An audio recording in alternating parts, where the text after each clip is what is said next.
வணக்கம். இன்னைக்கு நாம ஒரு செம்ம இன்ட்ரெஸ்டிங்கான டாபிக்க பத்தி பேச போறோம். கொஞ்சம் யோசிச்சு பாருங்க. ஒரு வீடு கட்டணும்னா நமக்கு முதல்ல என்ன தேவை? ஒரு தெளிவான ப்ளூ பிரிண்ட், கரெக்டா?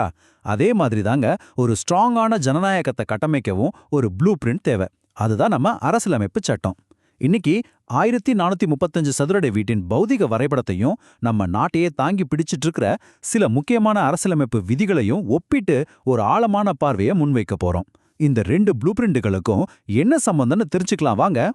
சரி, இன்னைக்கு நம்ம என்னென்ன பார்க்க போறோம்னா, முதலாவது ஒரு 1435 சதுரடி கனவு இல்லம், ரெண்டாவது உச்சநீதிமன்றம் தொடர்பான சட்டப்பிரிவு 125, மூணாவது தொகுதி மறுவரையறை தொடர்பான சட்டப்பிரிவு 82, அப்புறம் கடைசியா சட்டம், கல்வி மற்றும் அதிகாரம். வாங்க நேரா விஷயத்துக்கு போயிடலாம். பகுதி 1, 1435 சதுரடி கனவில்லம். இதுதான் அந்த பௌதிக வரைபடம். ஒரு வீட்டின் வரைபடம் அப்படிங்கிறது வெறும் சுவர்களையும் அறைகளையும் குறிக்கிற விஷயம் மட்டும் கிடையாது. அது நம்ம அன்றாட வாழ்க்கையோட அமைதியையும் செயல்பாட்டையும் தீர்மானிக்கிற ஒரு பௌதிக அமைப்பு. இப்போ உதாரணத்துக்கு ஒரு 41க்கு 35 அடி, அதாவது மொத்தம் 1435 சதுரடி உள்ள ஒரு மனையை எடுத்துப்போம். இதை எப்படி சரியா பிளான் பண்ணலாம்? வீட்டின் மையப்பகுதி அல்லது கிழக்கு நோக்கிய பகுதியில் வரவேற்பறையை அமைஞ்சா அது ஒரு பிரம்மாண்டத்தை கொடுக்கும். அதே போல தலைமை படுக்கை அறையை தென்மேற்கு திசையில் அமைக்கிறது பாதுகாப்பையும் அமைதியும் தரும். சமையலறை தென்கிழக்குலையும் பூஜை அறை வடகிழக்குலையும் இருந்தா அந்த வீட்டின் எனர்ஜி ஃப்ளோ ரொம்ப நல்லா இருக்கும்னு சொல்லுவாங்க. இது வெறும் வாஸ்து மட்டும் இல்லைங்க, காற்றோட்டம், சூரிய ஒளியை அறிவியல் பூர்வமா பயன்படுத்துற ஒரு சூப்பரான முறை. இதுல இருந்து ஒரு விஷயம் ரொம்ப தெளிவா புரியுது. ஒரு வீட்டின் நுழைவாயில்களை நாம எவ்வளவு தந்திரமா அமைக்கணும் அப்படிங்கிறது தான் அது. கிழக்கு பார்த்த ஒரு பிரதான வாசல் அமைக்கும்போது காலையில கிடைக்கிற அந்த ஃப்ரெஷ்ஷான சூரிய ஒளி நேரா வீட்டுக்குள்ள வரும். இது ஒரு பாசிட்டிவ் எனர்ஜியை கொடுக்கும். அதே நேரத்துல தெற்கு பக்கத்துல ஒரு இரண்டாவது வாசல் அமைக்கிறது நம்ம அன்றாட பயன்பாட்டுக்கு ரொம்பவே ஹெல்ப்ஃபுல்லா இருக்கும். சமையலறைக்கு போறதுக்கோ இல்ல பொருட்களை கொண்டு வரதுக்கோ இந்த தெற்கு வாசல் ஒரு பிராக்டிக்கலான தீர்வா அமையும்.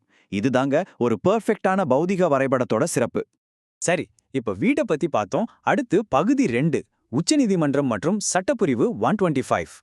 ஒரு வீட்டுக்கு செங்கல்லும் சிமெண்ட்டும் எவ்வளவு முக்கியமோ, ஒரு நாட்டுக்கு அதோட சட்டங்களும் நீதித்துறையும் அவ்வளோ முக்கியம். இப்ப நாம வீட்ல இருந்து நம்ம ஜனநாயக வரைபடத்துக்கு மாறப்போறோம். ஒரு ஸ்ட்ராங்கான வீடு மாதிரி நம்ம ஜனநாயகமும் சரிஞ்சிடாம இருக்கணும்னா யாராலையும் உடைக்க முடியாத ஒரு சுதந்திரமான நீதித்துறை நமக்கு ரொம்ப அவசியம். அதை உறுதி செய்யற ஒரு முக்கியமான தூண் தான் நம்ம அரசியலமைப்பு சட்டத்தின் 125வது பிரிவு. இந்த ஆர்டிகல் 125 உச்ச நீதிமன்ற நீதிபதிகளோட சம்பளம், சிறப்பு படிகள், அப்புறம் ஓய்வூதியத்தை பத்தி ரொம்ப தெளிவா பேசுது. நாடாளுமன்றம் இதற்கான சட்டங்களை இயற்றி அவங்களுக்கான ஊதியத்தை நிர்ணயம் செய்வாங்க. இதுல நாம கவனிக்க வேண்டிய ரொம்ப முக்கியமான விஷயம் என்னன்னா, ஒரு நீதிபதி பதவியேற்ற பிறகு எந்த ஒரு அரசாங்கமோ அவரோட சம்பளத்தையோ சலுகைகளையோ அவருக்கு பாதகமா குறைக்கவே முடியாது. என்னடா அது இவ்வளோ ஸ்ட்ரிக்டா இருக்கேன்னு நீங்க யோசிக்கலாம். ஆனா இதுதாங்க நீதித்துறையோட சுதந்திரத்தை பாதுகாக்கிற மிகப்பெரிய கேடயம். அரசாங்கம் தலையிடுவாங்களோ இல்ல நம்ம சம்பளத்தை குறைச்சிடுவாங்களோங்கிற எந்த பயமும் இல்லாம நீதிபதிகள் நேர்மையாகவும் சுதந்திரமாகவும் செயல்பட இந்த நிதி பாதுகாப்பு கண்டிப்பா தேவை. அடுத்து பகுதி 3, தொகுதி மறுவரையறை, அதாவது சட்டப்பிரிவு 82. நம்ம வீட்ல இருக்கிற அறைகளை குடும்ப உறுப்பினர்களோட தேவைக்கேற்ப எப்படி பிரிக்கிறோமோ அதே மாதிரி தாங்க நம்ம மக்களவை தொகுதிகளும் மக்களோட எண்ணிக்கைக்கு ஏற்ப பிரிக்கப்படுது. இதை பத்தி பேசுறது தான் சட்டப்பிரிவு 82. ஒவ்வொரு மக்கள் தொகை கணக்கெடுப்பு முடிஞ்ச பிறகும் மக்களவை தொகுதிகளோட எண்ணிக்கையையும் அதோட எல்லைகளையும் மறுசீரமைப்பு செய்யறத பத்தி இது சொல்லுது. இதுக்காகவே ஒரு தொகுதி மறுவரையறை ஆணையத்தை அமைப்பாங்க. இதோட மெயின் லாஜிக் என்னன்னா, மக்கள் தொகை மாற மாற அதுக்கு ஏத்த மாதிரி எல்லா குடிமக்களுக்கும் நாடாளுமன்றத்துல சமமான வாக்குரிமையும் சமமான பிரதிநிதித்துவமும் கிடைக்கணும், அவ்வளவுதான். இப்போ இந்த தொகுதி மறுவரையறையோட டைம்லைனை நம்ம கொஞ்சம் உற்று கவனிக்கணும். 1971ஆம் ஆண்டு நடந்த மக்கள் தொகை கணக்கெடுப்போட அடிப்படையில தான் இன்னைக்கு வரைக்கும் நம்ம தொகுதிகள் நிர்ணயிக்கப்பட்டிருக்கு. ஏன்னா மக்கள் தொகை கட்டுப்பாட்டை ஊக்குவிக்கிறதுக்காக இந்த மறுவரையறையை முதல்ல 2001 வரையும் அப்புறம் 2026 வரையும் அப்படியே முடக்கி வச்சிட்டாங்க. ஆனா 2026க்கு பிறகு வரப்போற முதல் மக்கள் தொகை கணக்கெடுப்பின் அடிப்படையில இந்த முடக்கம் விலக்கப்பட்டு தொகுதிகள் எல்லாம் மறுசீரமைக்கப்பட இருக்கு. இது நம்ம இந்திய அரசியலையும் சரி மக்களவை கட்டமைப்பிலும் சரி, குறிப்பா சொல்லணும்னா வட மற்றும் தென் மாநிலங்களுக்கு இடையிலான பிரதிநிதித்துவத்துல ஒரு மிகப்பெரிய மாற்றத்தை உருவாக்க போகுது. இப்போ கடைசி பகுதி, பகுதி 4, சட்டம், கல்வி மற்றும் அதிகாரம். ஒரு வீட்டின் ப்ளூ பிரிண்ட் எப்படி அந்த இடத்தை சரியா பயன்படுத்த உதவுதோ அதே மாதிரி அரசியலமைப்பு சட்டம் நமக்கு இருக்கிற அதிகாரத்தையும் உரிமையையும் பயன்படுத்த உதவுது. வெறும் ஒரு பௌதிக இடத்தை மட்டும் வச்சுக்கிட்டு நம்ம பாதுகாப்பா வாழ்ந்துட முடியாதுங்க. அதுக்கு சட்டம் அறிவு அப்படிங்கிற ஒரு அரணும் கண்டிப்பா தேவை. சட்டம் அறியாத உணர்ச்சியின் தூண்டல், இந்த வரியை கொஞ்சம் ஆழமா கவனிங்க. நமக்கு சட்டம் தெரியாதப்போ நாம வெறும் உணர்ச்சிகளால மட்டுமே வழிநடத்தப்படுறோம். அந்த உணர்ச்சிகள் நம்மள ரொம்ப ஈஸியா தப்பான பாதையில கொண்டு போய் விட்டுடும். ஆனா எப்போ ஒருத்தருக்கு சட்டம் தெரியுதோ அப்போ அவர் உணர்ச்சிகளை தாண்டி அதிகாரத்தை ஆள்ற திறனை பெறுறார். நம்ம அடிப்படை உரிமைகளையும் சட்டங்களையும் தெரிஞ்சுக்காம இருக்கிறது தான் பல சமூக சுரண்டல்களுக்கு முக்கிய காரணமா அமைஞ்சிடுது. பணத்துக்கும் உண்மையான அதிகாரத்துக்கும் இருக்கிற வித்தியாசத்தை பார்க்கறது ரொம்ப சுவாரஸ்யமா இருக்கும். மாசம் ஒரு 60,000 ரூபாய் சம்பளம் அப்படிங்கிறது ஒரு தனி மனிதனுக்கு வெறும் ஒரு பாதுகாப்பு மட்டும்தான். அது ஒரு அடிப்படை தேவையை தான் பூர்த்தி செய்யுது.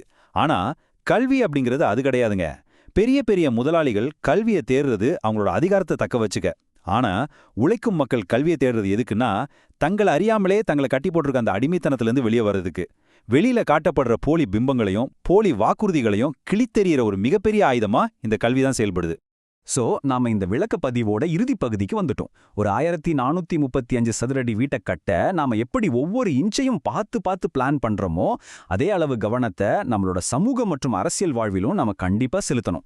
2026ல தொகுதி மறுவரையறை மூலமா வரப்போற அந்த மாபெரும் கட்டமைப்பு மாற்றங்களை சந்திக்க நாம தயாராக இருக்கணும்.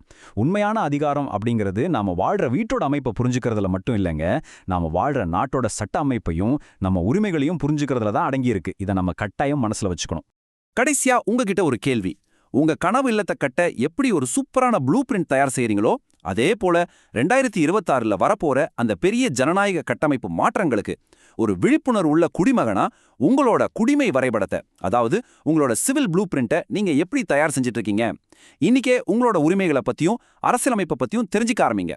கண்டிப்பா இந்த விளக்கப்பதிவு உங்களுக்கு ஒரு புதிய தெளிவை கொடுத்துருக்கும் நம்புறேன். இந்த மாதிரி இன்னொரு சுவாரஸ்யமான தலைப்போட உங்களை சந்திக்கிறேன். தொடர்ந்து சிந்திப்போம். நன்றி.